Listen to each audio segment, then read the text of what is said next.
Hey there, Faith Fam. So today our daily bread is going to be short. We're going to be looking at the story of Gideon, and it's going to be coming from the point of everyone cannot go with us. Everyone cannot go with you. The assignment that God is giving you or is about to give you is going to require some shedding. And so when Gideon gathered his army to fight the Midianites of 32,000 men, they came and they joined in with him. Now, when we look at it, right? It seems like we are strong and we are powerful because there are numbers. But then here comes God. He always comes along and he says, that's too much. And so first, anyone who was afraid was allowed to go home. And 22,000 people left.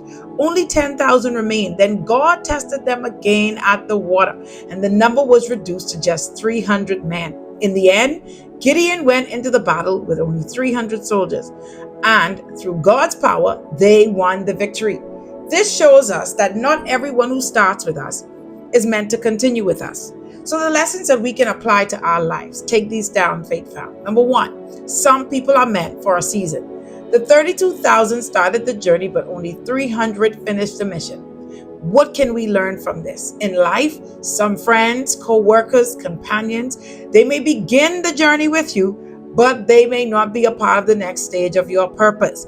Number two, fearful people can weaken your assignment. God removed those who were afraid because fear speaks quickly and it spreads very fast. And so sometimes God removes people from our circle who will carry the spirit of doubt, negativity, and discouragement. Number three, quality is more important than quantity. Gideon had fewer people, but they were stronger and they were more focused. So it's better to have a few loyal, committed people around you than a large crowd without faith or commitment. I remember we would talk about it around the boardroom table all of the time with my dad, and we would look at, every business entrepreneurs, you want to have a lot of customers, you want to have a lot of clients, right? But sometimes having a lot diminishes the quality. Are you able to keep it up? And in the midst of losing clientele, you see how great your God is in the midst of that.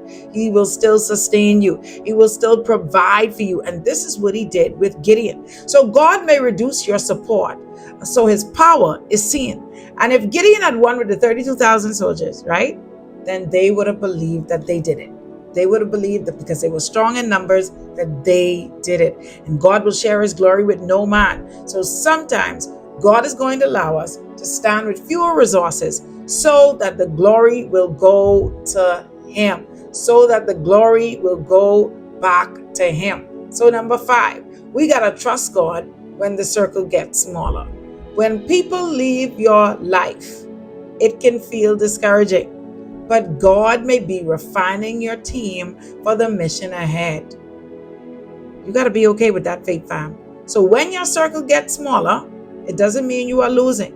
Sometimes it means God is preparing you for victory. So don't feel like you're losing when people leave.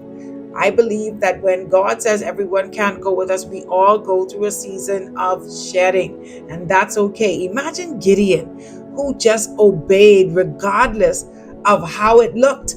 How can I go with less men when we are going up against an army?